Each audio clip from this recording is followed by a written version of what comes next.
Hiya. What's going on, guys? Cam here. Welcome to a new video. Today's video, we're going to be talking about why I chose the Sony A7 III. Let's get into it.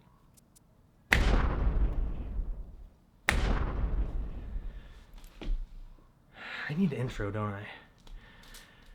Okay, I'll do it. But yeah, let's go to the first reason why. All right, so the first reason is going to be, just look at this video quality. I'm shooting in 4K right now at 24 frames per second. What more can you ask for? I mean, a lot of, like, the M50 just came out, not the best megabits per second. Yeah, so it's not shooting at the best quality right now. At 24 frames per second, it's shooting at 120 megabits. You may have a camera that shoots 4K, but it depends on what megabit that you're shooting. Like, this camera shoots 120 frames per second in the S&Q settings. It shoots at a lower quality of video. I'll talk more about that in my next reason. I mean, look at the quality of this. It looks good. Anyways, we are going to Target, so I might do a little edit on the way there. Wow, enjoy.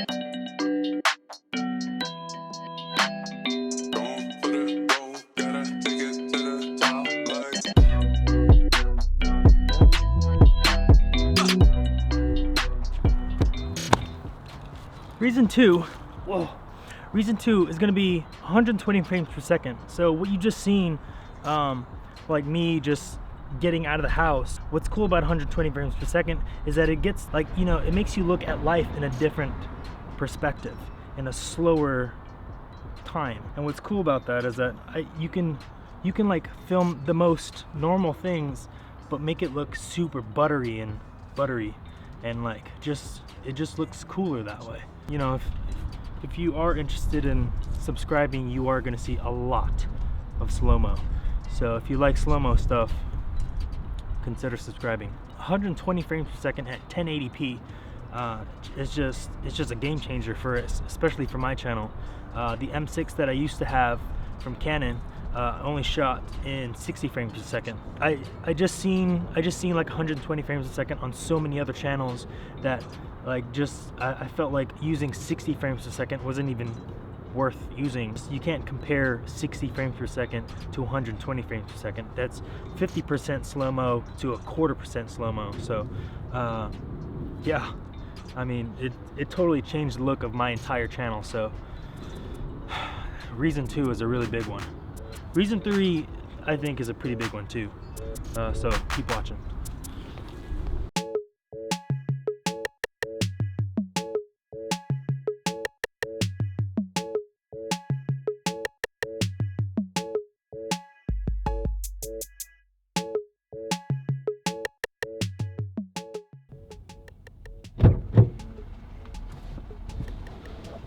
Oh, don't fall. There we go. Okay, so my third reason why I got the A7 III is because of the fact that it's so small. It does have a nice wide grip because of the bigger battery, but other than that, the body is fairly small. If you compare it to, let's say, its predecessor, like the 1XH, the Fujifilm camera, it's twice the size almost. It's thicker and it's taller. Also, I like to say the Canon 1DX, it's comparable, sort of, and that thing is massive. I'm sure it's a lot lighter, and it has a lot of the same qualities. I love the way it looks. It's small, but it has a really nice handle on it, and I think it's perfect for me, especially for my hand size. I have a very average hand size, and it's perfect. Doesn't feel like it's too small where it can just like slip out of your hands. But I love it. We're here at Kevin's, and we're gonna go eat some mother.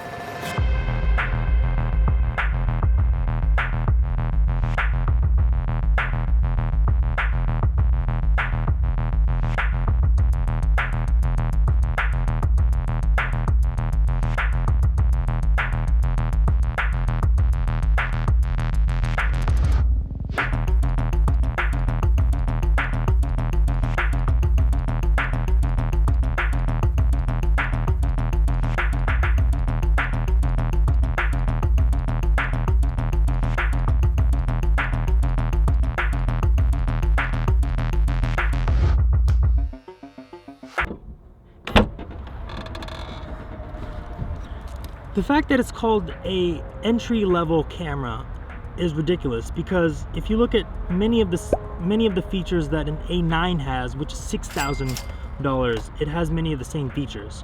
Also, the A7S II, which is the earlier version, but the more sensitive version, which is lower light, which is another $1,200. It's actually almost better than that camera. So, I mean, for the price of it, which is $2,000, if you listen to a lot of other people that review this camera, they say it's the best bang for your buck. So, how could I pass that up?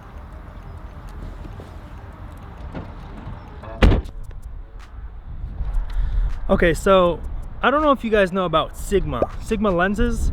They're probably one of the best lenses for the money. You see what I'm trying to get at? The A7III is the best bang for your buck, and Sigma just dropped their new art lenses, which is the best bang for the buck for sharpness and for just overall quality. So, win-win. Hey, big dog. Hi, big dog. Jake Bungie. All right, so who has this problem? Whoever goes to Target and just buys one thing or exactly what they were intending to buy. Nobody. So we went to Target to just get this chair, right?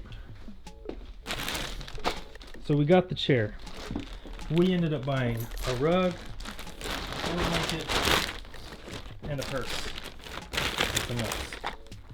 So prepare yourself to spend money that you don't need to spend. You know what? I didn't even see how long it was. 4 by 6. Bonsai, move. Bonsai, go. Oh my crap. Let's move this. Go.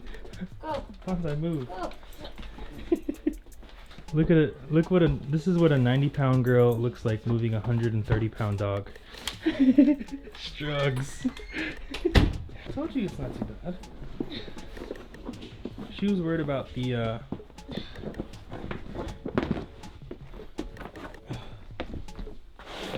ta-da!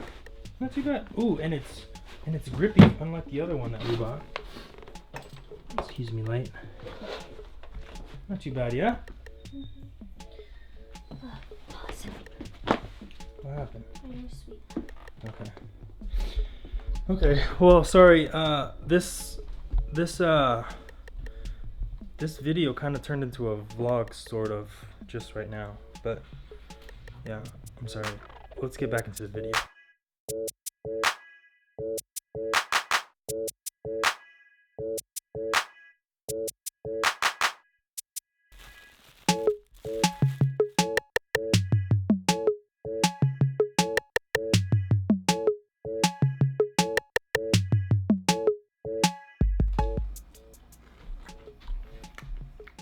You guys eat almonds? It's good for you. Okay, so I do have a couple more points that I want to say. If you guys know, I'm sure you guys already heard about this camera and its high dynamic range. You probably already know that S-Log is one of the best picture profiles that this camera can, withstand. And if you shoot it right,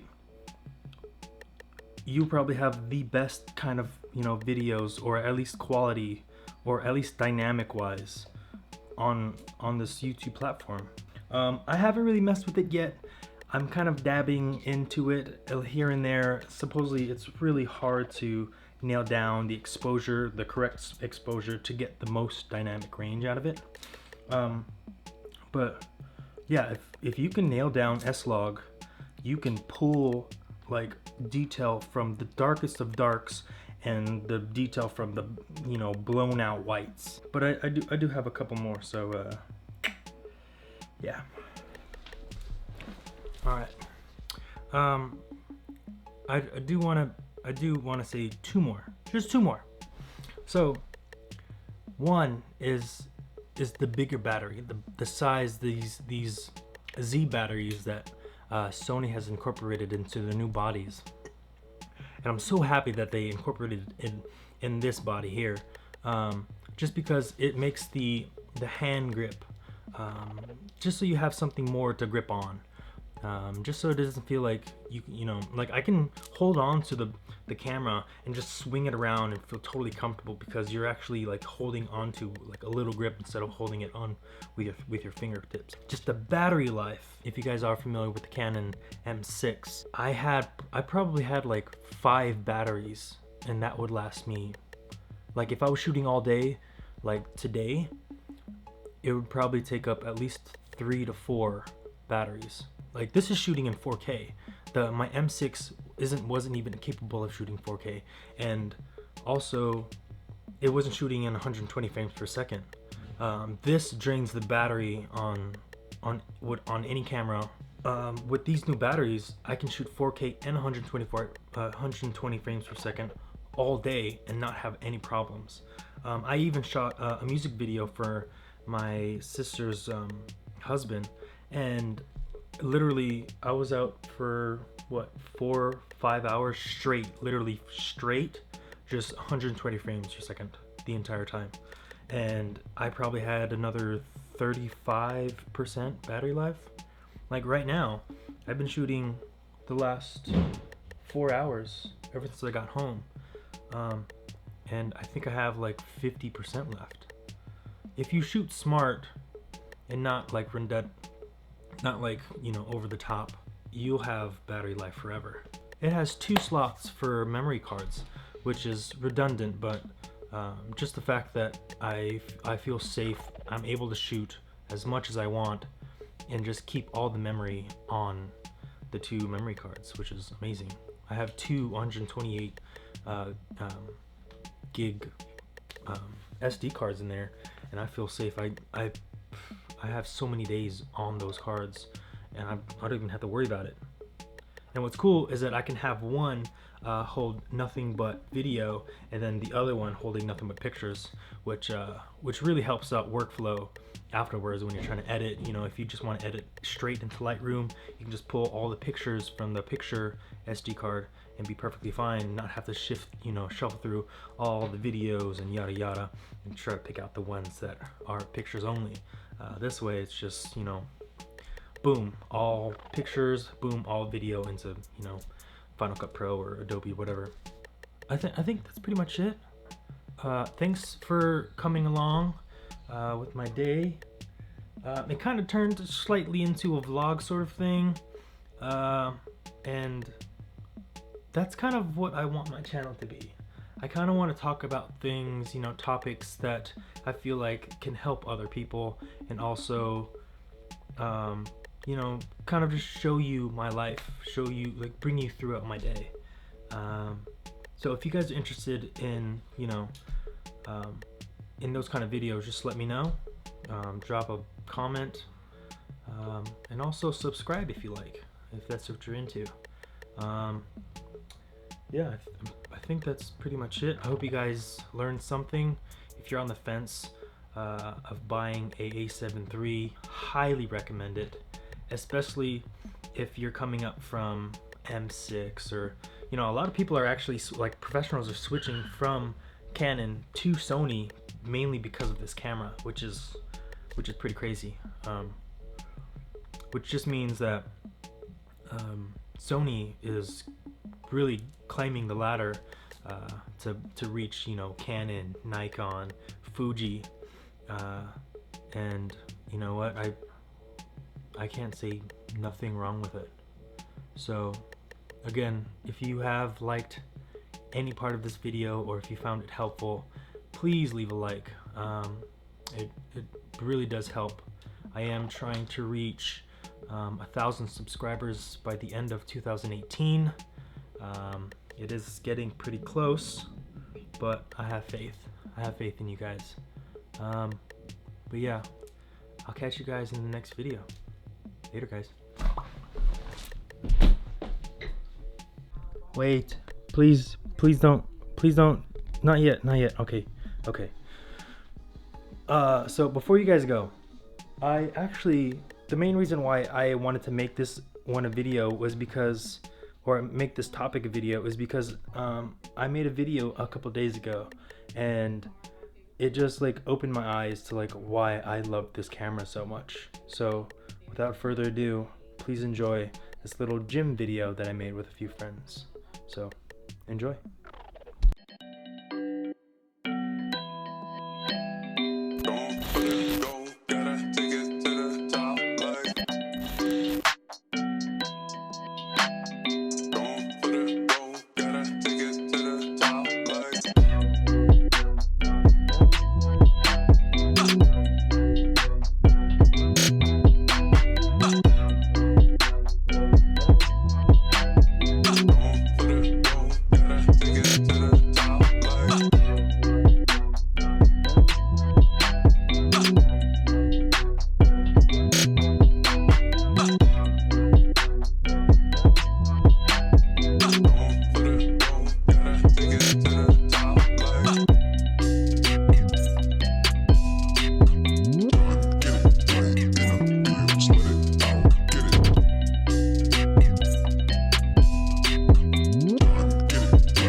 What's going on, guys? Oh shit, it's recording. Cam here. Welcome to the new channel. I'm gonna start that over.